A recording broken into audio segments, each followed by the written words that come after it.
सादर प्रणाम। मैं हूं हिमांशु द्विवेदी और हमारी खास पेशकश चर्चा में आपका स्वागत है। चर्चा में आज का हमारा विषय काफी दिलचस्प है। हमारा विषय है पीके के बोल, टीएमसी का सेल्फ गोल। पीके मतलब प्रशांत किशोर। दरअसल पश्चिम बंगाल विधानसभा चुनाव के बीच ममता बनर्जी के चुनाव रणनीतिकार प्रशांत किशोर का एक ऑडियो 2 दिन पूर्व वायरल हुआ। यह ऑडियो भारतीय जनता पार्टी की आईटी सेल के प्रमुख अमित मालवीय ने जारी किया।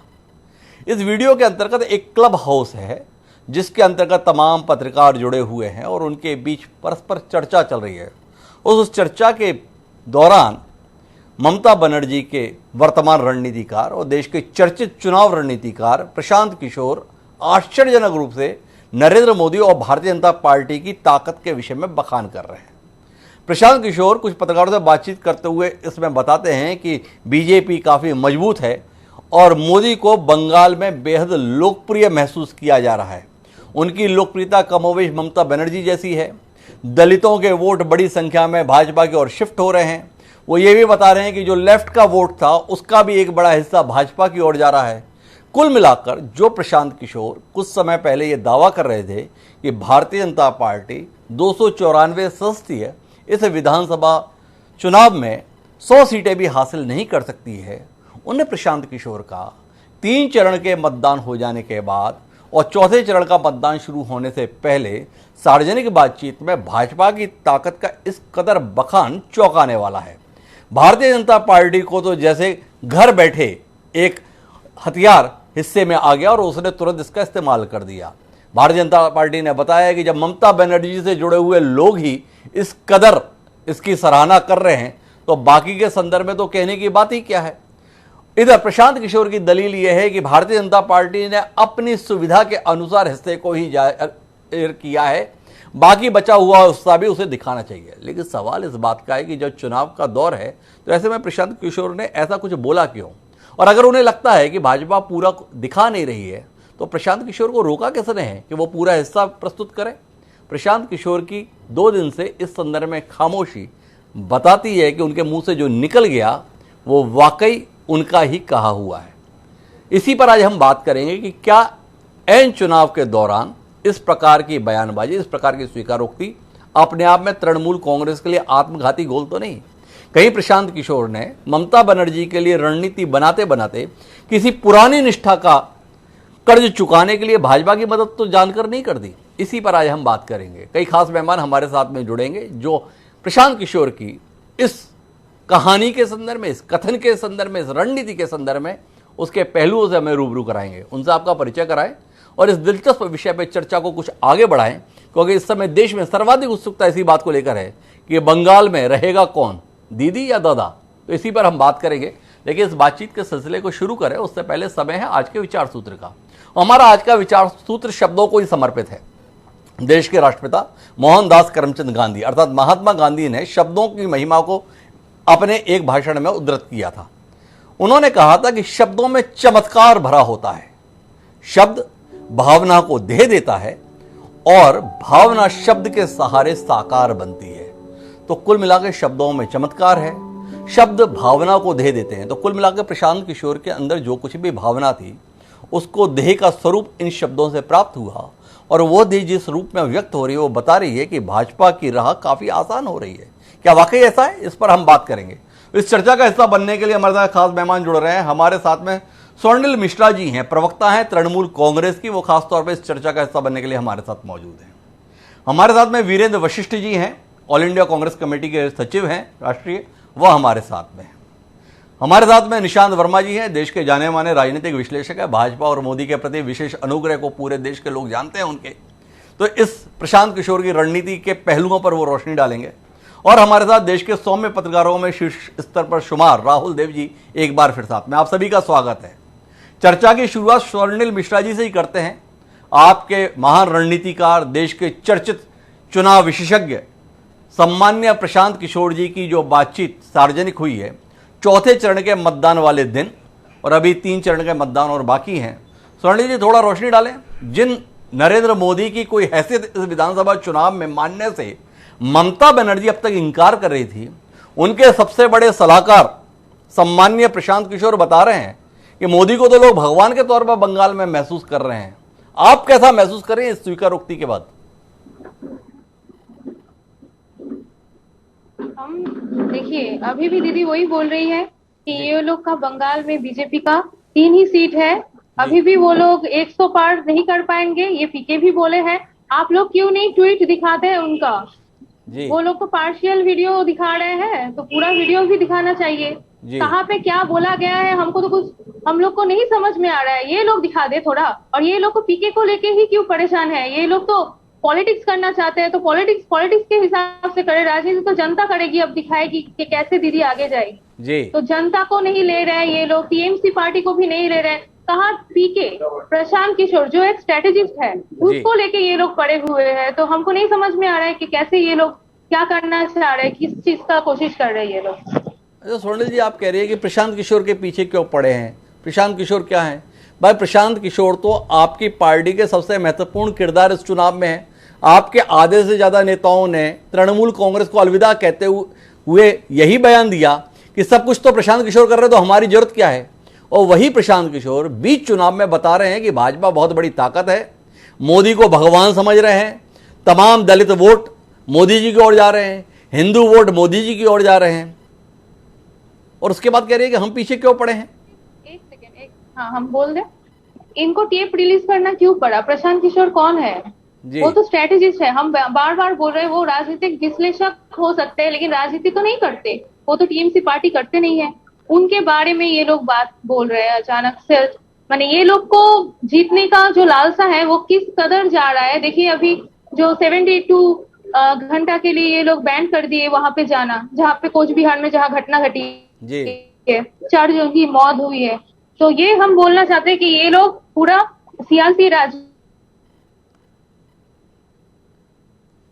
तो स्वर्णिल मिश्रा जी का तो कहना है कि प्रशांत किशोर को आप इतना महत्व क्यों दे रहे हैं? वो थोड़ी चुनाव लड़ रहे हैं, वो तो रणनीतिकार हैं। इतनी सरलता से उनका जो ये बयान है, इसके संदर्भ में राहुल देव जी के पास चलना चाहूँगा। राहुल जी, स्वर्णिल मिश्रा जी ने तो बड़ी आसानी से कह दिया, उनके पीछे क्यों पड़े हैं, उनकी बात को गंभीरता से क्यों ले रहे हैं? आप इस देश के वरिष्ठतम पत्रकारों में शुमार हैं, प्रशांत किशोर की हैसियत को भी आप जानते हैं, प्रशांत किशोर की महत्ता के संदर्भ में भी आपको अंदाजा है बंगाल चुनाव के संदर्भ में। क्या स्वर्णिल मिश्रा जी के इस तर्क से सहमत हो पा रहे हैं राहुल जी आप, कि उन्हें जबरदस्ती में क्यों महत्व दे रहे हैं और भाजपा क्यों पीछे पड़ी है? स्वर्णिल जी पार्टी प्रवक्ता है, मैं क्या कहूँ, उनकी सादगी और भोलेपन पर मैं काफी क्या कहूँ फिदा हूँ जी। क्योंकि प्रशांत किशोर ने जो किया है जी, वो तो बिल्कुल अद्भुत है। और उन्होंने उनकी पार्टी का, जिस पार्टी ने उनको अपना सलाहकार बनाया, उसको इतना बड़ा नुकसान पहुंचाया है कि उसकी मतलब भरपाई करना अब कठिन होगा जी।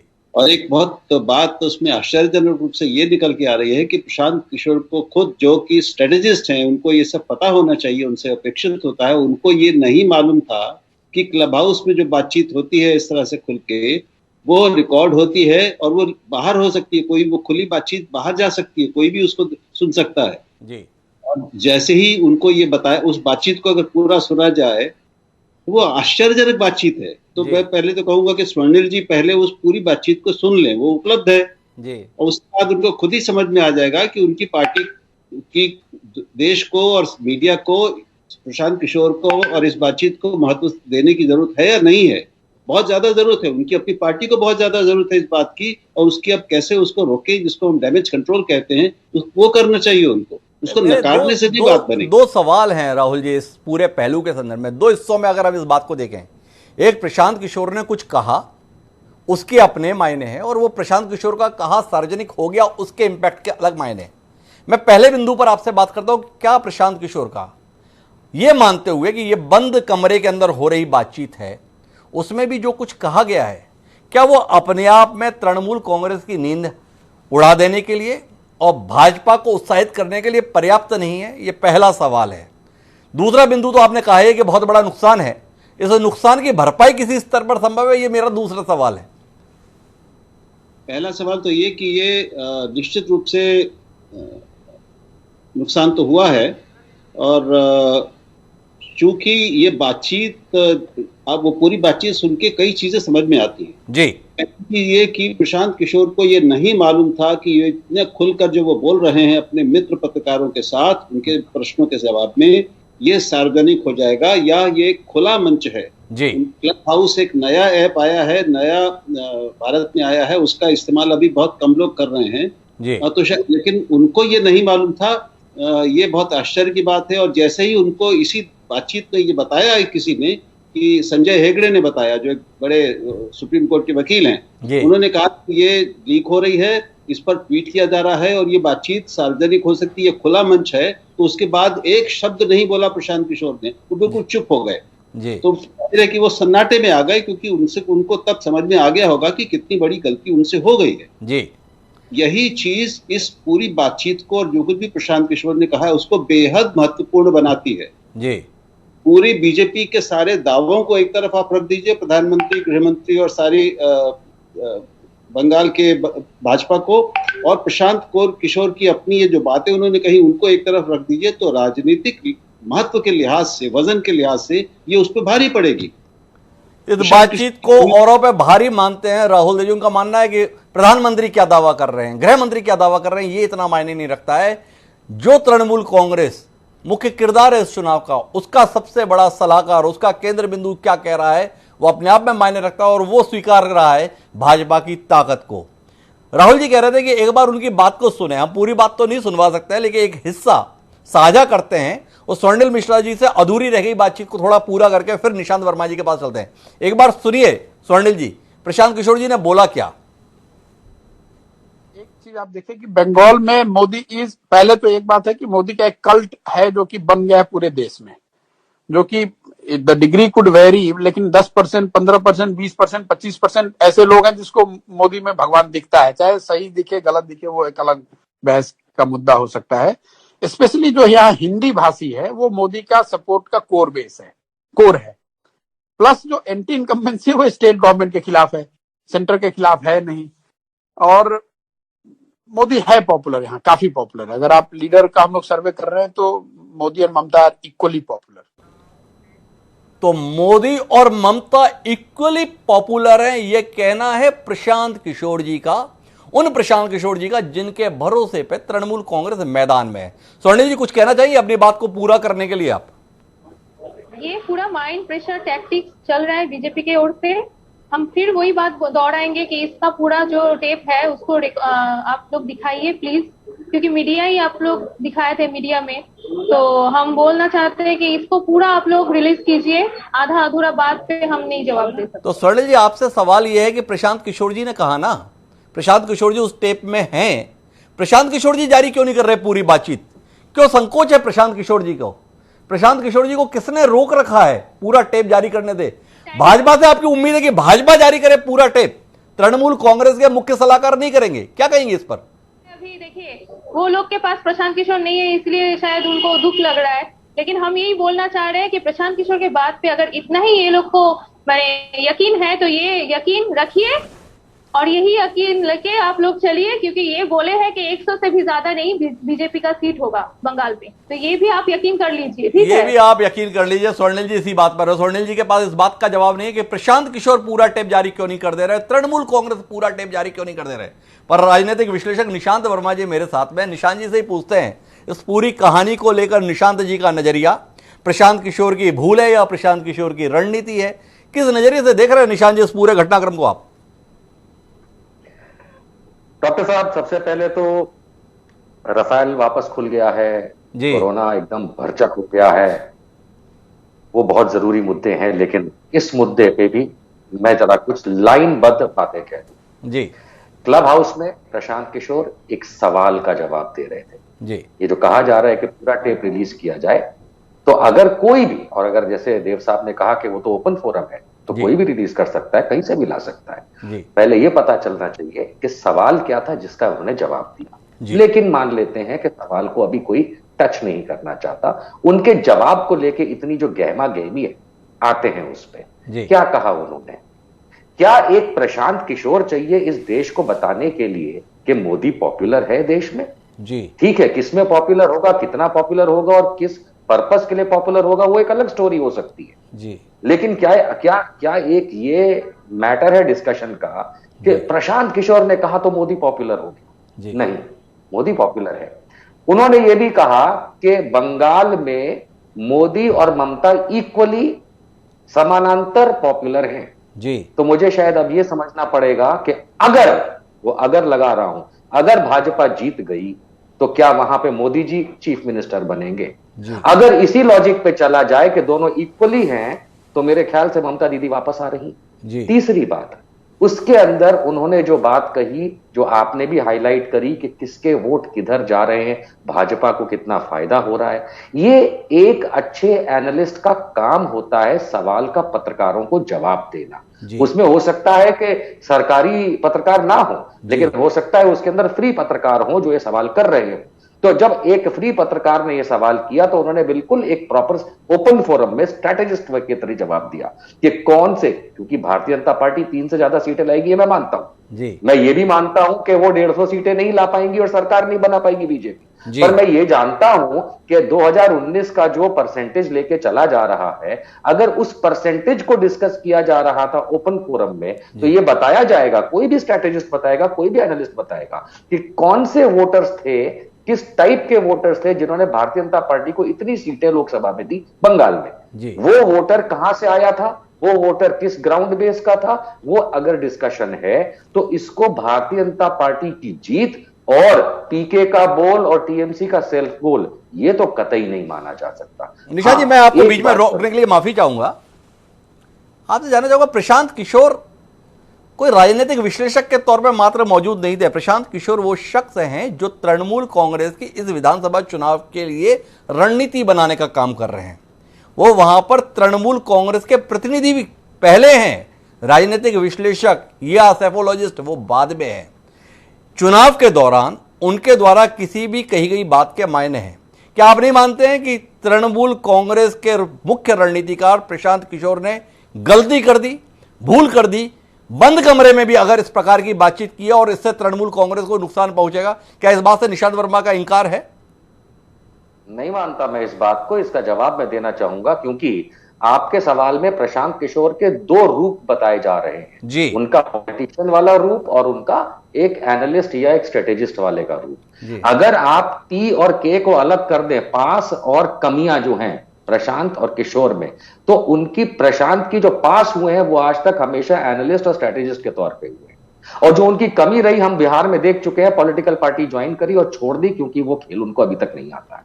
एक पॉलिटिशियन और एक स्ट्रैटेजिस्ट या एक पॉलिटिशियन और एक एनालिस्ट में हाथी घोड़े का फर्क होता है। यही चीज मिश्रा जी ने भी कहा कि पॉलिटिशियन से बात करिए ना, अगर कुछ राजनीति की बात करनी है तो प्रशांत किशोर को पकड़ के उन बोलों को अगर एक राजनीतिक मतलब देने की कोशिश की जाएगी तो मान के चलिए ओवर कॉन्फिडेंस में भारतीय जनता पार्टी आ जाएगी। मैं 2 बातें यहां बहुत साफ कर दूं, बंगाल में वही जीतेगा जिसके पास कैडर है जी, और वहां पे कैडर भारतीय जनता पार्टी के पास नहीं है। ये 2019 में भी साबित हुआ है। 2019 में सीपीआईएम के कैडर की बदौलत भारतीय जनता पार्टी की सीटें आई हैं। आज भी बीजेपी का कैडर बंगाल में नहीं है, अगर किसी का है तो टीएमसी और लेफ्ट का है। तो असल लड़ाई तो वहां है। वो बात और है कि अधिकांश हिंदी मीडिया बंगाल को बीजेपी की तरफ से डिस्कस करता है और वो अधिकांश मीडिया बीजेपी की ओर से डिस्कस करता है। निशांत वर्मा जी इस नतीजे पर हैं। प्रशांत किशोर की बात को बहुत अहमियत नहीं देना चाहते हैं, उन्हें एज अ पॉलिटिशियन वो भी स्वीकारना नहीं चाहते हैं। राहुल देवी को हस्तक्षेप करने जा रहे हैं, उनकी बात सुनते हैं, फिर तेजपाल नागर जी के पास चलते हैं कि वो लोग प्रशांत किशोर को इतना महत्व क्यों दे रहे हैं। जी राहुल जी, आपका हस्तक्षेप। मैं आदरणीय निशांत जी से सिर्फ यही अनुरोध करूंगा कि वो कृपया एक बार वो पूरी बातचीत सुन लें जी, और स्वर्णिल जी भी सुन ले, क्योंकि वो उपलब्ध है, मौजूद है जी। तो उसको सुन लेंगे तो उनको सब समझ में आ जाएगा। वो वहां पर एक राजनीतिक विश्लेषक के रूप में नहीं बोल रहे हैं, वो वहां पर तृणमूल कांग्रेस के रणनीतिकार के रूप में बोल रहे हैं। और वो जो समूह है क्लब हाउस वाला, उसमें एक एक पत्रकार, सबका नाम भी है, वो सारे पत्रकार भाजपा विरोधी और भाजपा विरोधी ताकतों और विचारधाराओं में यकीन रखने वाले, एक निश्चित मत वाले सारे के सारे पत्रकार हैं। और वो एक विश्वास के साथ आपसी जो दोस्तों में जो बातचीत होती है वो वैसी बातचीत है, वो खुली बातचीत नहीं थी। और जैसे ही प्रशांत किशोर को ये बताया गया उसी बातचीत में कि ये बाहर जा रही है बात, तो वो बिल्कुल चुप हो गए सन्नाटे में आकर, एक शब्द नहीं बोले। उसके बाद एक शब्द नहीं बोले, सन्नाटे में आ गए। लेकिन कुल मिलाकर प्रशांत किशोर की स्वीकारोक्ति है और वो प्रशांत किशोर जो तृणमूल कांग्रेस चुनाव में कब, कहां, कैसे, क्या करेगी ये तय कर रहे हैं, किस सीट पर कौन उतरेगा ये वो तय कर रहे हैं, किन मुद्दों पर बात होगी, किन मुद्दों पर बात नहीं होगी वो तय कर रहे हैं। इसके बाद में स्वर्णिल मिश्रा जी चाहती है कि उनके कहे हुए पर बात नहीं होनी चाहिए, राजनेताओं के कहे पर बात हो। तो मैं तेजपाल नागर जी के पास जाता हूं और उनसे ही जानने की कोशिश करता हूं कि भाजपा इतनी उत्साहित क्यों है प्रशांत किशोर के इन बयानों को लेकर, और प्रशांत किशोर को इतनी अहमियत क्यों दे रही है। वो प्रशांत किशोर जो कभी 2014 में भाजपा की रणनीति बना रहे थे, अगर प्रशांत किशोर की बातों के इतने ही मायने थे, अगर प्रशांत किशोर इतने ही महत्वपूर्ण हैं, अगर प्रशांत किशोर की बातों का इतना ही महत्व है, तो भाजपा से दूर क्यों चले गए प्रशांत किशोर। इसे भी जानने में देश की दिलचस्पी है, थोड़ा बताएंगे तेजपाल जी। देखिए, पहले तो मैं आपका आभार व्यक्त करता हूं जी कि आपने मुझे इस डिबेट में जोड़ा। मैं आपका हृदय से आभार व्यक्त करता हूं। जी धन्यवाद। मैं आपको ये बताना चाहता हूं जी कि वहां 2 तारीख में जब नतीजे आएंगे तो भाजपा के पक्ष में जाएंगे। जी भाजपा के पक्ष में क्यों जाएंगे? भाजपा के पक्ष में इसलिए जाएंगे कि हमारी पार्टी ने ऐलान किया है, अगर हमारी भाजपा की सरकार बनती है तो महिलाओं को 33% आरक्षण दिया जाएगा। जी किसानों की योजना जो केंद्र सरकार ने लागू की है, जो पश्चिम बंगाल में लागू नहीं हो रही, जिससे वहां के किसान बहुत परेशान हैं, जी उन योजनाओं को लागू किया जाएगा। किसान की समझ में वहां बात आ गई है। जो किसान की और बहुत सारी योजना है जनहित में, जैसे आयुष्मान योजना है, वो यहाँ लागू नहीं की जा रही है। वहां के लोग सोचते हैं हमें भी आयुष्मान का लाभ मिले। जी और इसके अलावा 11,000 करोड़ रुपए से सोनार बंगाल का एक फंड बनाया जाएगा, जिसमें साहित्य, वहां का साहित्य, वहां की कला, वहां की संस्कृति और सारी विधाओं को प्रमोट करने का काम करेगा।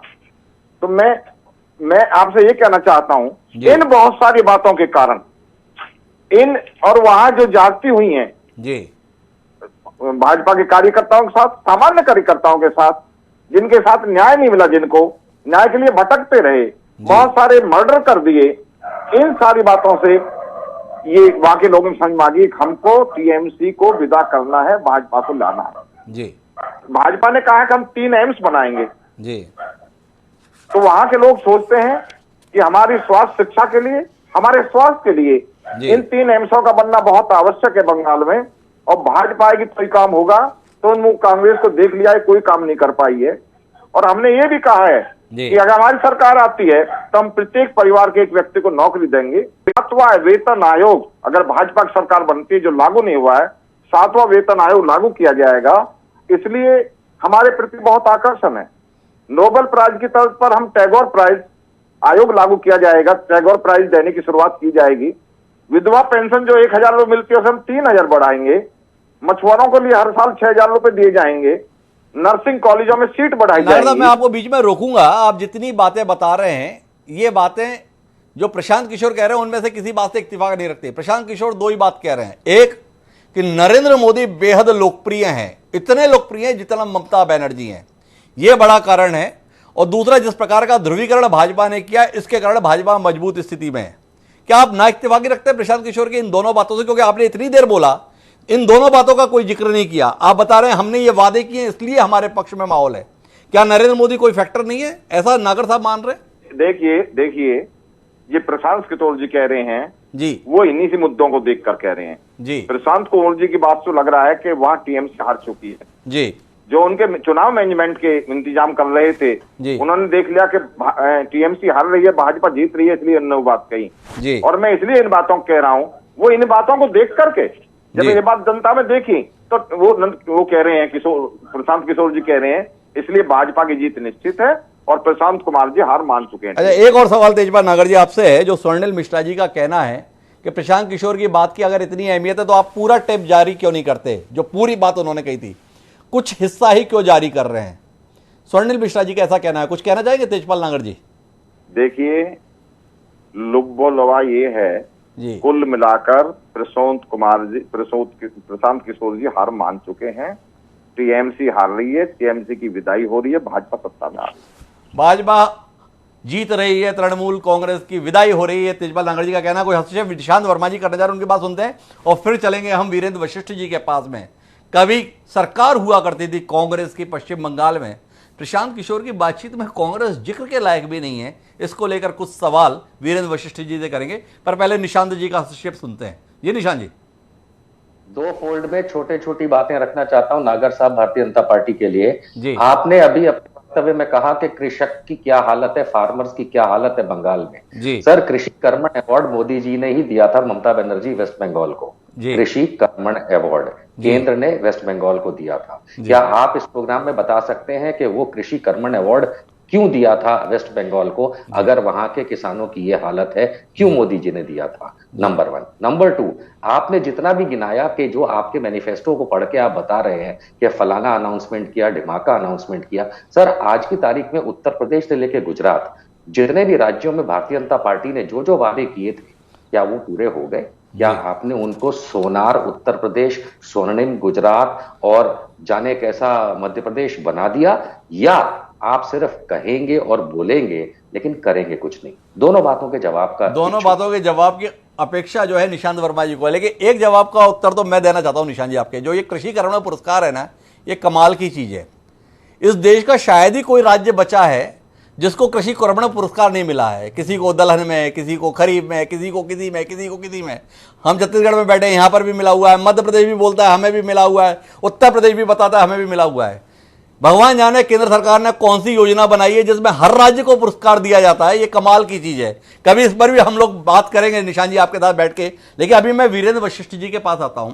और वीरेंद्र जी, प्रशांत किशोर जी की बातचीत करने का एक बड़ा महत्वपूर्ण पहलू यह है कि लेफ्ट का भी 15-20% वोट है पश्चिम बंगाल में, और वो वोट ये महसूस करता है कि भाजपा सरकार बनाने जा रही है और उसका 2/3 वोट भाजपा को मिलना संभावित है।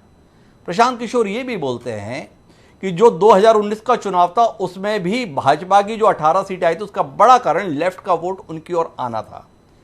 आपसे जानना चाहता हूं, कांग्रेस लेफ्ट के साथ चुनाव लड़ रही है तो भी कोई उपस्थिति नहीं है। प्रशांत किशोर जो सबसे बड़े रणनीतिकार देश में माने जाते हैं, वो लेफ्ट और कांग्रेस को किसी हैसियत में नहीं आ पाए पश्चिम बंगाल में।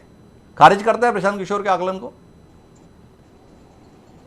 द्विवेदी जी, मैं आपसे एक बात कहना चाहता हूँ जी। अभी हम जब चैनल पे बातचीत कर रहे थे जी, तो तेजपाल जी अपने ही साथी से किसी से पूछ रहे थे कि बीजेपी ने कितने सीटें बोली हैं जी। तो जो इस प्रकार की चैट जो एक बातों में आए और उसके लिए टीवी डिबेट हो, ये दुर्भाग्य है इस देश में कि लोकतंत्र में एक व्यक्ति की बात पर इतनी बड़ी डिबेट हो रही है। 1-1 घंटा टाइम दिया जा रहा है। राफेल के लिए टाइम नहीं है। निशांत जी ने ठीक कहा, आपने कृषि कानूनों के ऊपर अब चर्चा करनी बंद कर दी है जी। और जहां आप खुद कह रहे हैं हमारा वहाँ संयुक्त मोर्चा है, हम सीपीएम, हमारा कई पार्टियों के साथ अलायंस से हम लड़ रहे हैं। और अगर आप लोग नहीं दिखाएंगे इसका मतलब ये नहीं है कि हम वहाँ चुनाव नहीं लड़ रहे हैं। हम वहाँ चुनाव लड़ रहे हैं और बहुत अच्छे से लड़ रहे हैं।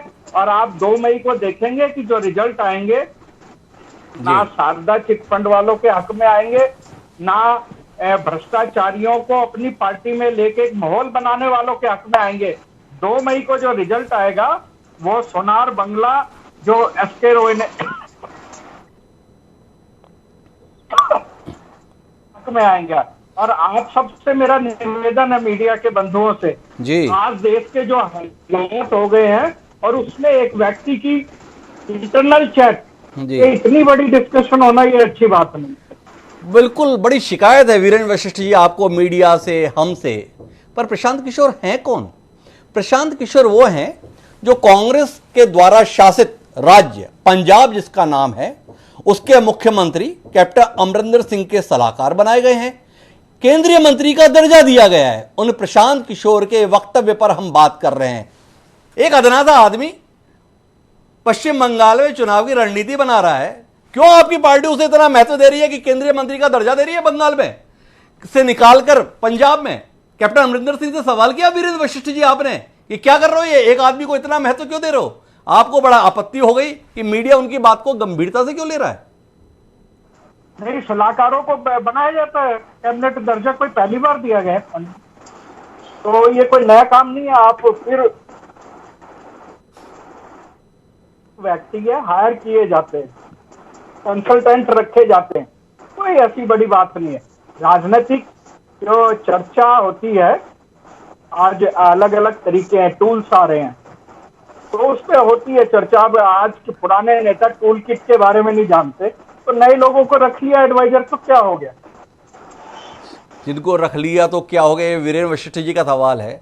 वीरेंद्र वशिष्ठ जी के पास इसके संदर्भ में कोई जवाब नहीं है कि प्रशांत किशोर अगर इतना ही अदना आदमी है तो उसे पश्चिम बंगाल से बुलाकर पश्चिम बंगाल की सरकार अपना सलाहकार और साथ में केंद्रीय मंत्री का दर्जा क्यों दे रही है। बहरहाल वीरेंद्र वशिष्ठ जी का अपना नजरिया हो सकता है। मैं राहुल जी के पास वापस लौटता हूं और राहुल जी, आपसे समझने की कोशिश करता हूं कि पश्चिम बंगाल के चुनाव के दौरान जो आकलन दिया गया है उसमें कई सारी महत्वपूर्ण बातें हैं। उसमें मथुआ समाज के संदर्भ में प्रशांत किशोर टिप्पणी कर रहे हैं। मथुआ समाज के एक मंदिर में बांग्लादेश यात्रा के दौरान प्रधानमंत्री मोदी गए थे, तो इसको लेकर भी तृणमूल कांग्रेस और ममता बनर्जी ने शिकायत की थी कि यह चुनाव आचार संहिता का उल्लंघन हो रहा है। वो मथुआ समाज भाजपा की ओर एक मुश्त जा रहा है, ये प्रशांत किशोर कह रहे हैं। दलित 17% है, वो उसका भी भाजपा के प्रति रुझान दिख रहा है, ये प्रशांत किशोर कह रहे हैं। लेफ्ट का 2/3 वोट भाजपा की ओर जा रहा है, ये प्रशांत किशोर कह रहे हैं। प्रशांत किशोर ये भी कह रहे हैं कि हिंदू जो है वो भाजपा की ओर ध्रुवीकृत हो रहे हैं। और आखिरी बात वो कह रहे हैं कि हिंदी भाषी जो 1 करोड़ लोग हैं वो भी भाजपा की ओर जा रहे हैं। इतना सब कुछ भाजपा की ओर जा रहा है राहुल जी, ऐसा तृणमूल कांग्रेस के मुख्य सलाहकार कह रहे हैं। तृणमूल कांग्रेस को ऐतराज है इस बात पर कि आप उनके विषय में बात क्यों कर रहे हैं। वीरेंद्र वशिष्ठ जी को मुझसे शिकायत है कि आप इस विषय पर बहस भी क्यों कर रहे हैं घंटे की। निशांत वर्मा जी उनके कहे हुए को खारिजी कर रहे हैं। पर इन सब के बीच में 4 दशक की पत्रकारिता का अनुभव रखने वाले इस देश के दिग्गज पत्रकारों में शुमार राहुल देव क्या वाकई इत्तेफाक रखते हैं बाकी पैनलिस्ट के साथ कि ये वजन देने लायक बात ही नहीं है, इसे गंभीरता से लिए जाने की जरूरत नहीं है और इसके संदर्भ में कोई भी बात करना केवल समय जाया करना है। राहुल जी, पहला सवाल तो आपसे यही है, गलत हो रहा है? मैं अपने चारों आदरणीय मित्रों से वही अनुरोध करूंगा जो मैंने पहले किया था। पहले तो ये कह दूं कि ये बहुत साफ है कि इन चारों ने वो बातचीत सुनी नहीं है जी। अगर सुनी होती तो उनकी प्रतिक्रियाएं बिल्कुल कुछ अलग होती जी। दूसरे, उनमें कई लोग जो अब जिसको आप बार बार जोर दे रहे हैं जिस पर और केंद्र में ला रहे हैं कि प्रशांत किशोर की जो आज की हैसियत है, जिस हैसियत से ये सारे पत्रकार उनसे सवाल पूछ रहे थे जी, वो हैसियत सत्तारूढ़ दल जो तृणमूल कांग्रेस है उसके राजनीतिक औपचारिक रूप से लिए गए, नियुक्त किए गए रणनीतिकार की हैसियत है। वो एक स्वतंत्र राजनीतिक विश्लेषक के रूप में नहीं बोल रहे थे, ना उनसे पूछा जा रहा था। राजनीतिक विश्लेषक तो सभी हैं, सारे पत्रकार राजनीतिक विश्लेषक होते हैं। वो सारे पत्रकार मिलकर एक ऐसे इंसान से सवाल कर रहे हैं और जो उनके जवाब दे रहा है जो तृणमूल कांग्रेस का प्रवक्ता है, एक तरह से उनका आधिकारिक उनकी ओर से बोलने के लिए है, वो उनकी ओर से काम कर रहा है, उनका रणनीतिकार है जी। तो पहली बात, इस सच से कृपया इनकार हम ना करें। और इस सारी बातचीत का जो महत्व है वो इसी में है कि प्रशांत किशोर की आज की हैसियत क्या है, उनकी स्थिति क्या है और उनका पद क्या है जी। पद को निकाल देंगे तो बातचीत का कोई मतलब नहीं है प्रशांत किशोर का, वो फिर वो अदना से आदमी हो जाते हैं जी। लेकिन ये वो आदमी है जो आप खुद बता रहे हैं कि जिनको एक कैबिनेट मंत्री का दर्जा पंजाब में प्राप्त है, जो कांग्रेस की सरकार जहां पर है जी। तृणमूल सरकार ने उनको अपना रणनीतिकार बनाया है जी। तो यही 2 तथ्य प्रशांत किशोर की इस बातचीत को महत्व देते हैं और वजन देते हैं, और इसी का फायदा बीजेपी उठा रही है, जो कि स्वाभाविक है। चुनाव हो रहा है, लड़ाई है, लड़ाई में जो भी एक वार करने का मौका मिलता है किसी भी खिलाड़ी को, योद्धा को, वो उसका फायदा उठाता है। तो बीजेपी उठा रही है, वो तो उठाएगी ही, कोई भी होगी। अगर बीजेपी की ओर से कोई इस तरह की बातचीत टीएमसी को मिल जाती तो वो इसका फायदा उठाती। अच्छा राहुल जी, 2 बातें इसके संदर्भ में हैं, 2 जिज्ञासाएं, 2 सवाल जो आपसे साझा करने हैं। क्या पश्चिम बंगाल में ममता बनर्जी की स्थिति कमजोर है, उनके समर्थकों को यह एहसास कराने के लिए प्रशांत किशोर ने जानबूझकर यह बोला ताकि जो तृणमूल का कैडर है, इस बात से इंकार नहीं कि तृणमूल का पश्चिम बंगाल में एक कैडर है, उसको यह एहसास हो कि एक कठिन मुकाबला है, भाजपा इतने मोर्चों पर बढ़त की स्थिति में है, इसलिए वो कैडर और अधिक सक्रिय हो दीदी की साख बचाने के लिए, पार्टी की सत्ता बचाने के लिए। इसलिए प्रशांत किशोर ने यह रणनीति अपनाई। एक इस पूरी बातचीत के संदर्भ में एक ये परसेप्शन दिया जा रहा है, और दूसरा जो परसेप्शन है वो इस संदर्भ में है कि प्रशांत किशोर बाहरी तौर पर भाजपा से अलग हुए हैं, पर जिन्होंने 2014 में भाजपा को केंद्र में लाने में बड़ी भूमिका निभाई, उन प्रशांत किशोर की जड़ें अभी भी कहीं ना कहीं भाजपा से जुड़ी हुई हैं। पश्चिम बंगाल में भाजपा को लाना है प्रशांत किशोर इस उद्देश्य की पूर्ति में सहायक बन रहे हैं भाजपा के, यह दूसरा एक आकलन है। पत्रकार के मन में तो शंकाएं होना स्वाभाविक है।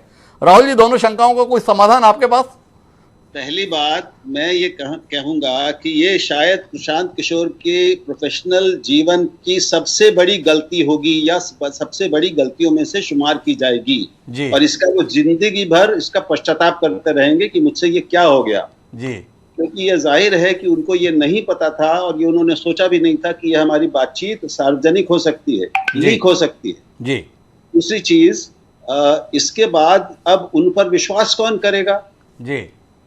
वो जिस पार्टी ने उनको, जिस ममता बनर्जी ने उनको अपने यहाँ नियुक्त किया, अगर वो उसके खिलाफ काम कर रहे हैं ऐसे खुल के सार्वजनिक रूप से, तो इसके बाद बीजेपी या कांग्रेस या कोई भी पार्टी उनको यकीन करेगी, उनको अपने साथ लाएगी, उनको ठेका देगी अपने चुनाव प्रचार का। तो राहुल जी का ये कहना है कि बाकी तो पता नहीं है तृणमूल का क्या होगा, भाजपा का क्या होगा, पर प्रशांत किशोर को जीवन भर अफसोस रहेगा कि ये मेरे हाथों क्या हो गया। इस भूल की आने वाले समय में उतने कितनी बड़ी कीमत चुकानी पड़ेगी, इसे देखने में दिलचस्पी रहेगी। निशान जी बहुत ज्यादा व्यग्र हो रहे थे इसमें हस्तक्षेप करने के लिए, निशान जी की ओर चलते हैं। जी निशान जी। देखिए, सबसे पहली बात तो यह है कि किसी का चरित्र हरण करना ये ठीक नहीं है जी। अगर भारतीय जनता पार्टी में अभी भी प्रशांत किशोर की जड़ें हैं, ये कहना है, तो ये उनके चरित्र पे एक ऐसा सवाल खड़ा करना है जो अशोभनीय है उनके पीछे जी। क्योंकि अगर यही बात होती तो, क्योंकि हम सब जानते हैं 2014 में नरेंद्र मोदी भी इनडायरेक्टली धन्यवाद करते नहीं फिरते थे, इनडायरेक्टली, कि प्रशांत किशोर की वजह से जो भी हुआ वो हुआ जी। तो उनको तो तभी से लेबल कर देना चाहिए था कि ये भाजपा का स्ट्रैटेजिस्ट है। नहीं, उसके बाद भी अलग अलग, चाहे वो आंध्रा में वाईएसआरसीपी हो, चाहे वो नीतीश बाबू हो, चाहे अमरिंदर सिंह हो, चाहे ममता हो, हर एक कोई एक स्ट्रैटेजिस्ट को इस्तेमाल करने की कोशिश करता है अपने फायदे के लिए। ये राजनीति है, there is nothing wrong in it. लेकिन अगर वो, और दूसरी बात, जैसा यह हाईलाइट किया जा रहा है कि भाजपा और मोदी विरोधी पत्रकारों के उस ग्रुप में बात हो रही थी, ये एक बहुत अच्छी लाइन ड्रॉ की गई है। क्योंकि अगर क्लब हाउस में भाजपा और मोदी विरोधी पत्रकारों में डिस्कशन जो किया गया, वही उसके बाद भाजपा और मोदी की चाटुकारिता में व्यस्त पत्रकारों के साथ, बहुत बड़े बड़ों के साथ टीवी पे इंटरव्यू भी उस प्रशांत किशोर ने दिया और उसमें पूरी की पूरी वही बात रिपीट करी जो उन्होंने पहले कही थी। यहां तक कहा मैंने देखा है कि भाई, अगर मैं कहता हूं कि 100 सीटें भाजपा आ जाती है तो मैं अपने ये काम को जिंदगी भर के लिए छोड़ दूंगा। उन्होंने चैलेंज किया कि भारतीय जनता पार्टी का कोई नेता, अमित शाह की बात उन्होंने नहीं करी, उन्होंने कहा चाहे वो दिलीप घोष हो, चाहे वो कैलाश विजयवर्गीय हो, क्या वो ये बात कह सकते कि अगर उनकी 200 सीटें नहीं आई तो वो राजनीति से त्याग दे देंगे? तो किसी का भी चरित्र हरण नहीं करना चाहिए। और इसीलिए मैंने शुरू में कहा कि एक पॉलिटिशियन को politician, compare an apple to an apple, या एक स्ट्रेटेजिस्ट को लेकर के, जो नरेंद्र मोदी का भी था, जो वाईएसआरसीपी का भी था, जो अमरिंदर का भी है, जी मैं बीच में रोकता हूं, आपका बड़ा जोर है इस बात में कि किसी का चरित्र हनन नहीं होना चाहिए। आपकी बात से इत्तेफाक रखते हुए सवाल करता हूं, क्या किसी पार्टी के रणनीतिकार को इतना गैर जिम्मेदार होना चाहिए कि वो चुनाव के मौके पर अपनी पार्टी को नुकसान पहुंचाने वाले इन शब्दों का प्रयोग और ऐसा आकलन सार्वजनिक करे? क्या इस बात से इत्तेफाक रखते हैं निशांत वर्मा जी? क्या निशांत जी इस बात से इत्तेफाक रखते हैं कि वो सार्वजनिक तौर पर यह कहें कि ममता बनर्जी के मुकाबले नरेंद्र मोदी भी लोकप्रिय हैं? वो ये भी कहें कि ममता बनर्जी की सरकार के खिलाफ एंटी इनकम्बेंसी है पर केंद्र के खिलाफ एंटी इनकम्बेंसी नहीं है? वो ये भी कहें कि दलित समुदाय पूरा का पूरा भाजपा की ओर जाता हुआ दिख रहा है? वो ये भी कहें कि मधुआ समुदाय जो है वो भाजपा की ओर जाता हुआ दिख रहा है? वो ये भी कहें कि हिंदी भाषी भाजपा की ओर जाते हुए दिख रहे हैं? क्या एक पार्टी के रणनीतिकार के लिए ये शोभा देता है? ये एक चूक के तौर पर नहीं मानते निशांत वर्मा जी? अभी भी आप प्रशांत किशोर के साथ ही खड़े रहिए कि उनसे कोई गलती नहीं हुई, उनसे कोई चूक नहीं हुई, उनसे कोई भूल नहीं हुई? डॉक्टर साहब, इस पैनल पे 2 पत्रकार हैं आपको मिला करके और 3 पॉलिटिशियन हैं मेरे बगल में और बीच में मैं एक हूं। मैं एक बात कह देता हूं, यहां 6 में से कोई भी जज नहीं है। किसने कहा कि उन्होंने गलती करी? किसने कहा? मेरा तो सवाल है आपसे, आप अपने स्तर पर आकलन दें। Let me complete. किसने कहा कि इसकी वजह से टीएमसी को नुकसान होता है? क्या सच बोलने से, चाहे पब्लिक में बोला गया हो कि किस तरीके से बीजेपी का वोट बढ़ रहा है, क्या इसका यह मतलब निकलता है कि बाकी जो पार्टियां हैं उनको वोट ही नहीं मिलेगा? क्या हम ये मान ले कि ममता बनर्जी, 293 294 सीट्स हैं टोटल। क्या हम ये मान ले, कोई कह सकता है कि ममता बनर्जी को सिर्फ 100 सीटें आएगी? कोई कह सकता है कि पिछले 2016 के इलेक्शन में जहां कांग्रेस को 44 और लेफ्ट को 26 सीटें आई थी, यानी 70, क्या वो कोई मानेगा कि 10 सीटें रह जाएंगी? कौन मानेगा इन बातों को? खास करके जब भारतीय जनता पार्टी का कोई कैडर ही नहीं है भाजपा का बंगाल में। मानता हूं कि लोकसभा में सीपीआईएम और कांग्रेस तक के वोटर चले गए थे वोट करने के, लेकिन जो परेशानी दिख रही है मोदी जी और अमित शाह जी के मुंह पे कि लगातार बंगाल में जाके वो बैठे हुए हैं कोरोना और देश को छोड़ करके, इसका तात्पर्य ये है कि वो घबराए हुए हैं। उन्हें पता है बंगाल हाथ में नहीं आ रहा, आसाम में बैंड बजी हुई है, और तीनों नीचे जो साउथ के उनको तो भूल ही जाइए भाजपा। 2021 बैंड बजी हुई है भाजपा की, इस आकलन पे है निशांत वर्मा जी। मैं एक बार फिर तेजपाल जी आपके पास में आता हूं।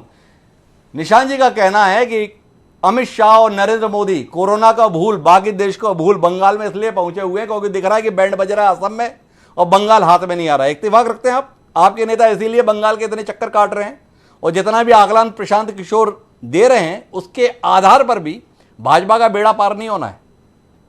देखिए भाई साहब, मैं आपको ये बता दूं जी, ये जो तरह तरह की टिप्पणी प्रशांत किशोर जी के बारे में कर रहे हैं जी, मुझे लगता है प्रशांत किशोर जी ने सच्चाई को समझा और सच्चाई कही, और सच्चाई में ये है कि टीएमसी हार रही है, भाजपा भारी बहुमत के साथ आ रही है। सच्चाई कहना कोई गुनाह नहीं है, और सच्चाई कोई छुप के भी नहीं कही जाती है।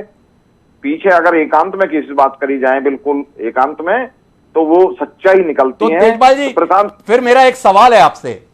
प्रशांत किशोर जी ने क्लब चैट में ये सारी बात कही, पर उसके बाद बातचीत में भी वो ये कह रहे हैं कि इन सारी बातों के बाद भी भारतीय जनता पार्टी को इस विधानसभा चुनाव में 100 से ज्यादा सीटें नहीं मिलने जा रही, 100 सीटें भी नहीं मिलने जा रही हैं। जितनी गंभीरता से आप उनकी क्लब हाउस में कही गई बातों को ले रहे हैं, उतनी गंभीरता से लेते हुए मानने के लिए तैयार है कि ये चुनाव भाजपा हार रही है, क्योंकि प्रशांत किशोर ने ये कहा है कि ये सब बातें सही हैं, पर साथ ही मैं अभी भी कह रहा हूं कि 100 सीटें भी भाजपा जीतने नहीं जा रही है। मानते हैं तेजपाल नागर जी सम्मान के साथ प्रशांत किशोर के संदर्भ में कि हाँ, मैं ये भी मानता हूं कि हाँ, हमारी सरकार नहीं बनने जा रही है? नहीं, मैं ये नहीं मानता हमारी सरकार नहीं बनने जा रही। मैं मानता हूं हमारी सरकार बन रही है। सुनिए, मैं क्या मानता हूं। आप पहले की सारी बात मान रहे थे और जब अपने संदर्भ में आई तो मानने से इंकार कर दिया। नहीं, सुनिए मेरी बात, मैं क्यों नहीं मान रहा, क्योंकि सच्चाई कह चुके हैं, सच्चाई कह चुके हैं जी, तो सच्चाई कह चुके हैं, मौका देख के कह चुके हैं। ये तो उनके मुख्य सलाहकार हैं, इसलिए इनने बात कह दी होगी। मेरे हिसाब से 100% भाजपा आ रही है, इनकी सारी बातों से ये बात निकल। अच्छा नागर साहब, मैं एक सवाल करता हूं। बड़ी विनम्रता के साथ में निशांत वर्मा जी ने एक बात कही, बात तर्क की थी। उन्होंने कहा कि प्रशांत किशोर कह रहे हैं कि अगर 100 सीटों से ज्यादा भाजपा की आ गई तो मैं ये काम ही छोड़ दूंगा। पर भाजपा का कोई नेता नहीं बोलता है कि मैं राजनीति छोड़ दूंगा। कोई और तो बोलता नहीं, कैलाश विजयवर्गीय बोलते नहीं, दिलीप घोष बोलते नहीं, अमित शाह और नरेंद्र मोदी से निशांत वर्मा की उम्मीद नहीं। पर तेजपाल नागर जी से हम लोग उम्मीद कर सकते हैं क्या इस कार्यक्रम में, अपनी पार्टी की प्रभाव को देखते हुए, पार्टी की दमदारी को देखते हुए, पार्टी की उपस्थिति को देखते हुए, नरेंद्र मोदी के नेतृत्व को देखते हुए, कि अगर पश्चिम बंगाल में हमारी 100 से ज्यादा सीटें नहीं आई या हमारी सरकार नहीं बनी तो मैं अब उत्तर प्रदेश से अगला चुनाव नहीं लड़ूंगा? इतना बोल सकते हैं नागर जी? देखिए भाई साहब, मेरी बात सुनिए।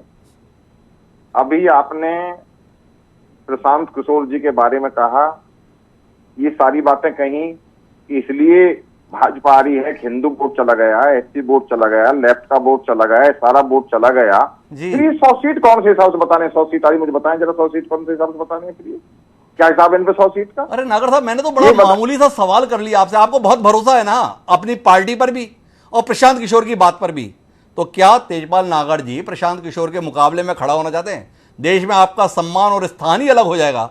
तेजपाल नागर जी बोले ना कि अगर भाजपा की 100 से ज्यादा सीटें नहीं आई भाजपा में इस विधानसभा चुनाव में तो मैं अगला चुनाव नहीं लड़ूंगा। क्या बोल सकते हैं नागर साहब? पहले मेरी बात सुनिए, अगला चुनाव भी लड़ूंगा और हमारी 200 सीट आएंगी। तो नागर साहब ने इंकार कर दिया, भाजपा के प्रति भरोसा उतना जाहिर नहीं कर पाए। लेकिन मैं वीरेंद्र वशिष्ठ जी आपके पास वापस आता हूं और फिर से अपने सवाल को दोहराता हूं। कहां चूक गई कांग्रेस? जिस बंगाल में राज किया करती थी कांग्रेस, ममता बनर्जी उसी कांग्रेस से निकलकर 10 साल शासन में रह ली। भारतीय जनता पार्टी 3 सीट से इस विषय पर चर्चा का विषय बन गई कि 3 अंकों में आएगी कि नहीं आएगी, और कांग्रेस जो 20 साल तक पश्चिम बंगाल में राज की, वो काबिल जिक्र भी नहीं, बैसाखी के सहारे लेफ्ट की। क्या कहेंगे वीरेंद्र जी, इस पर भी बात करें या इसको भी आप गैर जरूरी मानते हैं? देखो हिमांशु जी, आपकी बात का मैं जवाब पहले भी कह चुका हूं कि हम संयुक्त मोर्चा में लड़ रहे हैं, और संयुक्त मोर्चा वहाँ एक कैडर बेस्ड सिस्टम है, और वो 2 मई को जब आप रिजल्ट देंगे, और मैं एक और आपके इस चैनल पे बात करना चाहता हूँ, नागर जी ने कहा हमारी 200 सीट आएंगी, अगर बीजेपी की 200 सीट आ गई तो मैं राजनीति छोड़ दूंगा जी। पश्चिम बंगाल ये तो नहीं कह पाएंगे, पर मैं राजनीति छोड़ दूंगा जी। और जहां तक बात है कि मैं वही कह रहा हूं कि अगर ये पीके पे ही डिस्कशन था, तो पीके खुल के कह रहा है कि बीजेपी की 100 सीट आ जाए तो हम वो काम करना छोड़ देंगे जी। तो आपको पीके, और एक और चीज, उसने 2014 के आकलन 19 के किए हैं कि कैसे वोट ट्रांसफर हुआ इस चुनाव की, कि कैसे होगा, वो साफ कह रहा है जी। कि राहुल जी को भी मैं कहना चाहूंगा कि उन्होंने साफ कहा है कि मटुआ वोटर जो थे वो चले गए थे, इस बार कम पड़ेंगे इसलिए टीएमसी जीतेगी। तो वो भी एक बार दोबारा से क्लब हाउस की डिबेट को सुन ले, इसमें क्या है क्या नहीं जी। ऐसा नहीं है कि यहाँ पर जब बैठते हैं कि हम बगैर सोचे समझे बैठ जाते हैं जी। अगर पीके पे मैं इसलिए कह रहा हूँ कि नहीं होनी चर्चा चाहिए, मैं फिर कह रहा हूँ क्योंकि आज देश में इतना बड़ा जो घोटाला हुआ, हमारे दो की सरकार ने राफेल का जो घोटाला किया, जिसमें कि पहले कुछ नहीं हो पाया, भला हो देश के लिए कि फ्रांस की एजेंसीज ने ही वो घोटाला सामने ला दिया, और हम मीडिया चौथा स्तंभ है। हिमांशु जी, एक और बात मैं कहना चाहता हूँ, चर्चा अगर आपके चैनल पे होती, जेपी नड्डा ने एक नेशनल चैनल के ट्वीट को डिलीट करवा दिया, जिसमें कि एक पत्रकार ने उनसे पूछ लिया था कि क्या आप एसओपी की गाइडलाइंस को फॉलो कर रहे हैं आप सब, इसलिए मैं बात कर रहा हूँ। अगर ये मैं फिर वो कह रहा हूँ कि आज की जो चर्चा होनी चाहिए वो देश के मुख्य ज्वलंत मुद्दों पर होनी चाहिए, क्योंकि देश को जानना चाहिए, इन चुनाव में फैसला होना है कि सत्य और अहिंसा का देश रहेगा या नहीं रहेगा, क्या हमें क्या कपड़ा पहनना है, कैसे घूमना है, कैसे कहाँ जाना है, उसका होगा। देश के संविधान के अनुसार देश के लोगों को रहने का अधिकार होगा या नहीं होगा, ये चुनाव उस पे है। और मैं आपके चैनल पे बड़ी ही उस पे कहता हूँ, मैं हरियाणा से आता हूँ जी। हमारे को हरियाणा के पिछले विधानसभा चुनाव में कुछ चैनल हमें 3 सीट दे रहे थे जी। अगर वो माहौल इसलिए खराब किया गया, और जब रिजल्ट आया तो हम 30 से ज्यादा आए। तो मैं फिर पुनः ये कह रहा हूँ कि आज आप लोग हमें कमजोर लगा रहे हैं संयुक्त मोर्चा को। संयुक्त मोर्चा कमजोर नहीं है, जो हमारा ग्रैंड अलायंस है वो 2 मई को आप जब रिजल्ट देखेंगे तो आपको यकीन हो जाएगा कि जो अब मैं चीज आज कह रहा हूँ वो है। वीरेंद्र जी, एक तो संशोधन करें आप, हमने नहीं कहा कि तीसरे मोर्चे की कोई उपस्थिति नहीं, हमने नहीं कहा कि आपकी कोई हैसियत नहीं, हमने तो केवल प्रशांत किशोर जो मुख्य रणनीतिकार हैं उन्होंने आपको सिरे से खारिज कर दिया, मुकाबला केवल भाजपा के साथ बताया, उस भाजपा के साथ जो 2016 के चुनाव में महज 3 सीटें, 294 में से 3 सीटें, कुल 1% सीट जो पार्टी हासिल कर पाई थी, आज वो उसके साथ मुकाबले की बात कर रहे हैं। तो इसलिए सवाल था। बहरहाल मैं एक बार फिर स्वर्णिल मिश्रा जी के पास में आता हूं। स्वर्णिल जी, आपसे जानने में दिलचस्पी हमको कि प्रशांत किशोर की बात को अहमियत क्यों दे रहे हैं, ये आप जो भी कहें, पर भाजपा तो अहमियत दे रही है। कैसे करेंगे इसका मुकाबला? जो नुकसान पहुंचाने की कोशिश भाजपा कर रही है, भाजपा जो मुद्दा बनाने की कोशिश कर रही है, इसकी प्रतिक्रिया में कब तक उम्मीद करें कि पूरी बातचीत आप लोग सार्वजनिक कर देंगे? प्रशांत किशोर ऐसी कोई कोशिश कर रहे हैं या नहीं? पहले हम बोल रहे एक बात, देखिए, मुद्दाई लाख बुरा चाहे तो क्या होता है, वही होता है जो मंजूर खुदा होता है। तो यहाँ पे खुदा है जनता, जनता तय करेगी कौन आएगा और कौन जाएगा। तो यहाँ पे कोई ऑडियो क्लिप या आप काट के आप नहीं दिखा सकते, किसी का आप बुराई नहीं कर सकते। ऐसे आप लोग जो दिखा रहा है, भाजपा दिखा रही है, ये तो भाजपा का तो नैरेटिव ही है, कभी हिंदू मुसलमान करना। इन लोगों को तो सिख, ईसाई, माने बौद्धिस्ट कोई दिखाई नहीं देता है, सिर्फ हिंदू और मुसलमान दिखाई देता है। तो ये लोग ऐसे ही राजनीति करेंगे, ये लोग को और कोई काम नहीं है। कोरोना काल में ये लोग नहीं दिखे, मोदी जी आए बंगाल में, आके हेलीकॉप्टर में आए, हेलीकॉप्टर में आके ही चले गए। तो ये पूरा नैरेटिव चेंज करना है, ये लोग को यही सब दिखाना है और माइंड गेम खेलना है। इन लोग के प्रार्थी नहीं हो रहे हैं तो हम लोग से कभी कभार ले लेते हैं प्रार्थी, हम लोग जिसको दे रहे हैं वो लोग ले रहे हैं। तो मैंने ऐसा ही हो रहा है। जो हम लोग के पार्टी में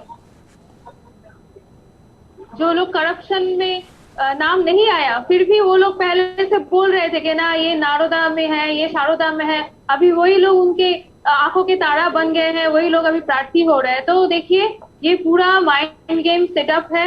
यहाँ पे ये लोग का जो रैली हो रहा है वहां पे लोग नहीं हो रहे हैं, तो यही सब कर रहे हैं ये लोग, माइंड गेम खेल रहे हैं। ये स्वर्णिल जी आपका कहना है। मेरा एक सवाल है आपसे, ममता बनर्जी को पिछले 4 दशक से भारत की राजनीति में एक संघर्षशील महिला के तौर पर हमने देखा, एक जुझारू महिला, एक जीवट महिला जो जनता के लिए सड़क पर उतरकर संघर्ष करना जानती है। उन्होंने इस संघर्ष के तहत लेफ्ट के किले को ध्वस्त किया, अपनी पार्टी बनाकर बंगाल में सत्ता हासिल करके दिखाई, 5 साल सरकार चलाकर और भी ज्यादा जनमत के साथ में उन्होंने सत्ता में वापसी की। आपसे जानने में दिलचस्पी है मेरी इस मौके पर कि इतनी जनता के साथ जुड़ी हुई नेता को, स्वयं की बनाई हुई पार्टी को, एक गैर राजनीतिक व्यक्ति को सलाहकार के तौर पर लेकर उनके साथ रणनीति बनाने की जरूरत क्या आन पड़ी? क्या अपने आप में यह तृणमूल कांग्रेस की हार नहीं है कि जनता के बीच राजनीति करने वाली ममता बनर्जी जैसी शख्सियत को चुनाव लड़ने की राजनीति के लिए एक किराए के आदमी को लेना पड़ा? निशांत वर्मा जी फिर कहेंगे चरित्रहनन हो रहा है, पर कुल मिलाकर वो एक कंसल्टेंट है जो उनके शब्दों में, तो सलाहकार की जरूरत क्यों पड़ी एक जन नेता को? ये जानने में दिलचस्पी है हमारी। मोदी गवर्नमेंट भी तो लिया था एक टाइम में, तो मोदी को ही रोल मॉडल मानते हैं क्या तृणमूल कांग्रेस? भाजपा ही रोल मॉडल हो गई तृणमूल कांग्रेस के लिए, नरेंद्र मोदी ही रोल मॉडल हो गए ममता बनर्जी के लिए, इसलिए उनके पीछे पीछे चलना तय किया। किसका था? नरेंद्र मोदी रोल मॉडल नहीं हुए हैं, ममता बनर्जी पहले से ही रोल मॉडल है बंगाल की जनता के लिए। अभी तो वो देश की जनता के लिए रोल मॉडल है। और दूसरा बात हम बोल दें कि जहाँ पे मीडिया वाला का सवाल है, तो देखिए मीडिया में तो बहुत कुछ दिखाया जाता है, तो मीडिया को हैंडल करने के लिए कुछ स्ट्रेटेजिस्ट लगे हैं। यहाँ पे हम लोग अगर अच्छाई करना चाहे और स्प्रेड करना चाहे काम को, तो वहाँ पे पीके अगर हम लोग को हेल्प कर रहा है तो इसमें क्या बुराई है? लेकिन आप लोग जो नैरेटिव तैयार कर रहे हैं या मीडिया वाले, जो कुछ मीडिया वाले, हम सबको नहीं बोलेंगे, तो ये तो मोदी गवर्नमेंट का पूरा काम कर रहा है। अरे मैं एक आखिरी सवाल करता हूं स्वर्णिल जी, प्रशांत किशोर अगर हमारी मदद कर दे, ईमानदारी से बता दें, बस आखिरी सवाल है आपका, आपको लगता है कि प्रशांत किशोर की इस बातचीत से तृणमूल कांग्रेस को लाभ हो रहा है, तृणमूल कांग्रेस को फायदा हो रहा है और तृणमूल कांग्रेस को मदद मिल रही है जिस उद्देश्य से प्रशांत किशोर को आपने जोड़ा था पार्टी से? ये सवाल है। प्रशांत किशोर से अभी भी हम लोगों को फायदा मिल रहा है और दीदी का काम जो है ना, वो किसी के लिए नहीं है, सबके लिए है, किसी एक के लिए नहीं है। तो ये दीदी काम की है। अभी जो बोल रहे थे भैया, जो कृषि बंधु दीदी की है जी, आयुष्मान भारत की जगह में खाद्य साथी की है, स्वास्थ्य साथी की है। तो ये सब काम दीदी की है, जिसमें सिर्फ प्रांतिक लोगों को नहीं, सारे लोग को, जो गरीब है, जो अमीर है, या जिसके पास घर है, जिसके पास छत है, उसको भी मिलेगा, जिसके पास नहीं है उसको भी मिलेगा, उसको भी मिलेगा। दीदी ने बहुत काम किया है, ये कहना है स्वर्णिल जी का। हालांकि ये उत्तर के संदर्भ में कोई बहुत संतुष्टि कारण स्थिति नहीं बनी जिसमें पूछा गया कि प्रशांत किशोर को लिया क्यों जब सब कुछ इतना अच्छा किया, लेकिन निशांत वर्मा जी के पास शायद इसका जवाब है। निशांत जी हस्तक्षेप करने जा रहे थे, उनकी बात सुनते हैं, फिर राहुल जी के पास चलेंगे। जी निशांत जी। कंसल्टेंट तो स्ट्रैटेजिस्ट हर समय, हर एरा में, हर काल में, हर पार्टी के पास होते हैं जी। कुछ जब सक्सेसफुल होते हैं तो एक दूसरे की पार्टी अलग अलग समय पे उनको हायर करती है जी। ऐसा नहीं होता कि इंदिरा गांधी के जमाने में कोई कंपनी अच्छी चलती थी तो वो बदल जाने के बाद कांग्रेस के सिवाय अगर अटल जी की सरकार आई तो उस कंपनी को बंद कर दिया जाता है जी। नहीं, ये बेटरमेंट ऑफ पॉलिटिक्स होता है, इसमें आदान प्रदान होता है, इसके अंदर हर टाइप के लोगों का इस्तेमाल किया जाता है, नो डाउट। ये पॉलिटिकल स्ट्रैटेजिस्ट हैं, सबने किया, मोदी जी से लेके ममता जी तक ने। लेकिन इसके अंदर एक बात जो बीच में छूट गई थी, जो अभी आपने नागर साहब से इतना प्यार से पूछा था कि वो कह दें, मैंने ये प्रेस ट्रस्ट ऑफ इंडिया का मैं ट्वीट दिखाऊंगा 11 अप्रैल का जी। Ready to resign only if people of Bengal ask me to do so, Amit Shah ji, but he has to quit on May 2, union minister Amit Shah. Amit Shah तक तैयार हैं कि अगर बंगाल की जनता कहेगी कि आप लायक नहीं है तो मैं रिजाइन कर दूंगा, लेकिन प्रशांत किशोर और अमित शाह के सिवाय भारतीय जनता पार्टी में किसी में इतनी सी भी दम नहीं है जी कि वो चैलेंज के तौर पे ये कह सके। मैं कहता हूं मैं मुंह से मुड़वा दूंगा जी ने कहा कि मैं राजनीति छोड़ दूंगा जी, लेकिन क्या भारतीय जनता पार्टी सिर्फ उन कुछ बातों को तोड़ मरोड़ के कि उन्होंने प्रशांत किशोर ने फलाना कह दिया, प्रशांत किशोर ने ये कह दिया, अरे हां उन्होंने कहा, आप फायदा उठाइए। प्रशांत किशोर ने तो यह भी कहा कि मोदी जी पॉपुलर है। ओ भाजपा को आज मालूम चला कि मोदी जी पॉपुलर है जी। इस तरीके से इन बातों में फंसने के बजाय ये ब्रेकिंग न्यूज होनी चाहिए कि सुप्रीम कोर्ट ने आज कहा कि राफेल के करप्शन मैटर को 2 हफ्ते बाद सुप्रीम कोर्ट में सुना जाएगा जी। ये बता भारतीय जनता पार्टी, और अंत में सिर्फ इतना बता दे कि जब देश का कोरोना में बेहाल कर रखा है पूरे देश को, तो साहब अगर राहुल गांधी प्रधानमंत्री होते तो इस डिबेट में नागर साहब क्या करते? ये सवाल है निशांत वर्मा जी का, लेकिन 3 चीजें महत्वपूर्ण है। अगर भाजपा को 100 सीटें आई तो प्रशांत किशोर के रूप में एक कुशल राजनीतिक रणनीतिकार को यह देश खो देगा, क्योंकि वो ये काम छोड़ देंगे। दूसरा, हम वीरेंद्र वशिष्ठ जी को राजनीति से मुक्त पाएंगे अगर भाजपा 200 सीटें पाएगी। और तीसरा, अगर भाजपा की सरकार बन गई तो निशांत वर्मा की मूंछें 2 मई के बाद हमें दिखाई नहीं देंगी। 3 चीजें तय है। इसकी रोशनी में राहुल देव जी आखिरी बातचीत के लिए आपके पास, और जानना यह चाहता हूं क्या तृणमूल कांग्रेस इस सेल्फ गोल के संदर्भ में बचाव कर पाएगी? ये आपसे सीधा सवाल, क्योंकि अभी तक जो कुछ भी जवाब मिल रहे हैं, जो कुछ भी बातें आ रही हैं, उसमें कुछ ठोस निकल कर नहीं आया 2 दिन बाद भी। क्या कहेंगे आप? मुझे नहीं मालूम था कि यहाँ पे कांग्रेस के दो मित्र बैठे हैं। खैर, ऐसा है कि ये तो अब तृणमूल ही बताएगी कि वो इससे कैसे निपटेगी। और ये सेल्फ गोल नहीं है इस रूप में कि ये मैं बार बार कह रहा हूँ, प्रशांत किशोर से ये गलती हुई है। उन्होंने एक गलतफहमी में कि ये हमारी बातचीत बिल्कुल एक आंतरिक बातचीत है, ये बाहर नहीं जाएगी, इस विश्वास में या खुशफहमी में उन्होंने ये सारी बातें कही हैं। ये पार्टी की ओर से नहीं कही गई हैं। राहुल जी, मैं एक बार फिर कहता हूं, आत्मघाती गोल गलती का ही नतीजा माना जाता है। आत्मघाती गोल कभी भी यह नहीं माना गया कि व्यक्ति ने इच्छा से स्वयं अपने गोल पोस्ट में गेंद डाल दी। इस रोशनी में और एक और सवाल आपसे जो साथ में करना है, समय सीमित है, कि आप भी कुछ दांव पर लगाना चाहेंगे क्या? हमारे सारे पैनलिस्ट ने दांव पे लगा दिया। राहुल जी के अंदर भी कोई इच्छा आई हो 2 मई के संदर्भ में कि अपन भी अपने आप को थोड़ा आजमा ले? दिलचस्पी है मेरी आपसे जानने में। ये तो बिल्कुल नहीं, इस तरह ये कभी किया ही नहीं, किसी पत्रकार का ये काम नहीं है जी। ये नेता ही कर सकते हैं, ये हमारा काम नहीं। हमारा काम जो चीजें हमें दिखती हैं उसके आधार पर जो हमारी समझ में आता है वो सामने रखना है। हमको यहाँ पर ना तो हमको बीजेपी से मतलब है, ना हमको तृणमूल या कांग्रेस या लेफ्ट किसी उससे मतलब है।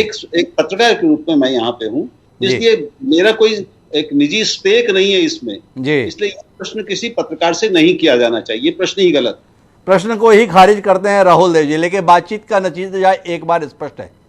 नतीजा ये है कि प्रशांत किशोर का जो भी बयान है वो इस चुनाव का मुद्दा तो है, लोग पसंद करें ना करें, तृणमूल कांग्रेस को रास आए ना आए, कांग्रेस को आपत्ति रहे ना रहे, लेकिन तय है कि प्रशांत किशोर का कहा हुआ इस चुनाव में मुद्दा रहेगा। पर वह मुद्दा कितना प्रभावी रहेगा ये जानने के लिए हमें 2 मई तक का इंतजार करना होगा। बहरहाल आप सभी मेहमानों का बहुत बहुत धन्यवाद हमारी इस चर्चा का हिस्सा बनने के लिए। समय है अब आज के शेर का। हमारा आज का शेर बड़ा मुफीद है। जो कुछ प्रशांत किशोर के मुंह से निकला उसी को ही प्रतिबिंबित करते हुए हमारा शेर वसीम बरेलवी का है, जो ये कहते हैं कि उनसे कह दो मुझे खामोश ही रहने दे वसीम, कि उनसे कह दो मुझे खामोश ही रहने दे वसीम, लब पे आएगी तो हर बात गिरा गुजरेगी। यहाँ गिरा का मतलब गिरा हुआ नहीं है, भारी बहुमूल्य के संदर्भ में है। तो वसीम बरेलवी ने जो ये बात कही थी वो खामोशी के संदर्भ में, वो इसीलिए कही थी कि अगर कुछ मुंह पे बात आ गई तो वो बहुत भारी गुजरेगी। प्रशांत किशोर के मुंह पर भी कुछ बात आ गई, कितनी भारी कर गुजरेगी इसके लिए 2 मई तक का इंतजार करते हैं। आज के लिए इतना ही, कल फिर मिलते हैं नए विषय के साथ। मुझे दीजिए याद।